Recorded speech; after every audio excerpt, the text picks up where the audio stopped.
राजधानी लखनऊ में आज दिनांक 17 अप्रैल को स्ववित्त पोषित विद्यालय प्रबंधक एसोसिएशन का 7वां वार्षिक अधिवेशन सहकारिता भवन हजरतगंज लखनऊ में पूरा हुआ, जिसमें प्रदेश भर में लगभग 480 विद्यालय प्रबंधकों ने भाग लिया। इस अवसर पर मुख्य अतिथि के रूप में उप मुख्यमंत्री ब्रजेश पाठक, माध्यमिक शिक्षा मंत्री श्रीमती गुलाब देवी और फिक्की के उत्तर प्रदेश चैप्टर के अध्यक्ष नीरज सिंह भी उपस्थित थे।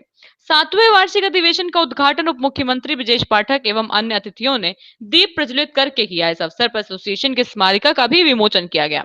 इस अवसर पर एसोसिएशन के अध्यक्ष आनंद द्विवेदी ने उत्तर प्रदेश सरकार द्वारा मान्यता प्राप्त वित्त विहीन विद्यालय प्रबंधकों की परेशानियों का जिक्र करते हुए प्रबंधकों के उत्पीड़न को बंद करने के लिए माध्यमिक शिक्षा मंत्री एवं उप मुख्यमंत्री से आग्रह किया तथा आनंद ने एसोसिएशन की ओर से एक ज्ञापन भी अतिथियों को सौंपा। उत्तर प्रदेश बोर्ड द्वारा मान्यता प्राप्त वित्त विहीन विद्यालय ग्रामीण एवं पिछड़े वर्ग के बच्चों का प्रतिनिधित्व करते हैं। पूरे प्रदेश में दुर्गम स्थानों पर यह विद्यालय शिक्षा का कार्य समाज में कर रहे हैं। इनकी रक्षा करना प्रत्येक सरकार का दायित्व होना चाहिए। यह बात मुख्यमंत्री ब्रजेश पाठक ने स्ववित्त पोषित विद्यालय प्रबंधक एसोसिएशन के 7वें अधिवेशन में कही। ऐसे बच्चे जिनके अंदर क्या क्षमता है वो आप विद्यालय में ही पढ़ते हो और उसको वहां से तैयार करो। तो ईश्वर ने आपको वो काम दिया है जिसमें आप समाज को और भारत को नई चुनौती के लिए तैयार करें। आप सोचो, आज के बहुत लंबा समय नहीं कहूंगा, 2014 से पहले भारत की क्या पोजीशन है। हमें इसी तरह याद है, हम पार्लियामेंट में थे जब भारत के प्रधानमंत्री 2014 से पहले देश के बाहर जाते थे। जब बच्चे बहुत रोते हैं, स्कूल में पिटाई हो गई, डांटा वाटा गया, तो माँ कहती छोड़ो, तुम चिंता करो, घर में रहो, खेती बहुत है, यही कहती है, क्या कहती है। माँ के रूप में ईश्वर ने ऐसी ढाल दी है बच्चों को जो सारे कष्टों को हर देती है। स्कूल में डांटा जाए, बोलने वाले डांट दे, रिश्तेदार डांट दे, पैसे की कमी हो, कोई बीमारी हो, कहीं दर्द हो, अम्मा क्या करती, पैर में दर्द हुआ, बच्चों के रोते सहला देती, दर्द हो जाता, दूध की नहीं हो जाता कि नहीं। तो माँ के रूप में हमको ये सौगात। कार्यक्रम में माध्यमिक शिक्षा मंत्री गुलाब देवी ने कहा कि उत्तर प्रदेश बोर्ड द्वारा मान्यता प्राप्त विश्वविद्यालयों को हर संभव सहायता करने को कहा, परंतु उन्होंने कहा कि वित्त विहीन विद्यालयों के प्रबंधकों को भी समाज के प्रति जवाबदेह रहते हुए कार्य करना होगा। समाज में किसी भी असामाजिक तत्वों को रोकते हुए उनको संरक्षण देने वाले लोगों का विरोध भी करना चाहिए। इसी दौरान अध्यक्ष नीरज सिंह ने कहा, पूरे प्रदेश में उत्तर प्रदेश बोर्ड द्वारा मान्यता प्राप्त वित्त विहीन विद्यालय 80% शिक्षा का भार प्रदेश सरकार के कंधों से उतारकर अपने कंधों पर ले लिए हैं और यह सत्य है, अगर इनका अस्तित्व मिट जाएगा तो समाज में अराजकता, अशिक्षा आदि बढ़ जाएगी। नुकसान भी हो, यह तो मुझे लगता है विद्यालय प्रबंधकों की मांग रही है।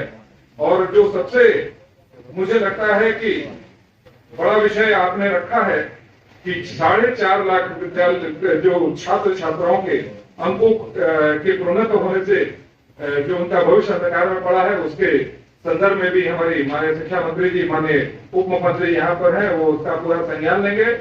हमारे मुख्यमंत्री जी ने गोरखपुर के अंदर ये कहा ही है कि आप जलकर और गृहकर से उनको मुक्त किया जाएगा और कॉमर्शियल टैक्स जो दिया जाता है, आप अभी भी एटीजी आपको मिलती है, 12 में मिलता है। तो मुझे लगता है कि आप अभी चैरिटेबल कॉज के लिए काम कर रहे हैं, तो या तो इसका वर्गीकरण होना चाहिए, या तो फिर ये ट्रस्ट है या सोसाइटी है, या फिर इसको कंपनी मानकर काम किया जाए। पर यह भी निश्चित कर दिया जाए कि है क्या। अगर ये कंपनी है तो कॉमर्शियल टैक्स दिया जाए, अगर ये 12 और एटीजी आपको प्रदान की जाती है, अगर आप एक चैरिटेबल कॉज के लिए काम कर रहे हैं, तो मुझे लगता है कि फिर कमर्शियल टैक्स वसूल जाना तो एक तरीके से आप सबके साथ ये नाइंसाफी। वर्तमान में ज्यादा कुछ नहीं कहूंगा, क्योंकि यहाँ पर सही में जो डॉक्टर जिनसे इसका इलाज संभव है वो यहाँ पर मंच पर उपस्थित है। मैं तो यही कहूंगा कि अगर कुछ बचा कुछ होगा तो गहरी मात्र जो भी योगदान होगा मैं भी देने के लिए तैयार हूँ। आप सबका अभिनंदन, आप सबका वंदन। जय हिंद, जय भारत। आइए आपको बताते हैं ज्ञापन पत्र एसोसिएशन की जो मांगे रही हैं वो क्या हैं। वर्ष 2021 में बोर्ड द्वारा घोषित परीक्षा फल में तकरीबन 4,50,000 छात्र छात्राओं को जो बिना अंकों के प्रोन्नत होने से उनके भविष्य अंधकारमय होना, जिसकी जांच के आदेश जारी करें कि ऐसा किन परिस्थितियों में हुआ है। दूसरी मांग थी कि आरटीई के अंतर्गत शिक्षारत छात्र छात्राओं की निर्धारित शुल्क का भुगतान शासन के द्वारा विगत 3 वर्षों से नहीं किया गया है, जिसे तत्काल किया जाए।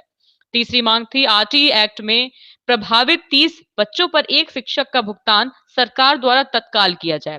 आरटीई के अंतर्गत विद्यालय के देय शुल्क का वर्तमान महंगाई दर के अनुसार निर्धारित किया जाए। इस प्रकार की कुल 13 मांगे रही ज्ञापन पत्र में।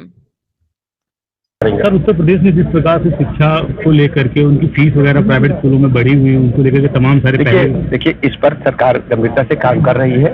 अभिभावकों को कोई दिक्कत न हो, विद्यालय कुशलतापूर्वक चले।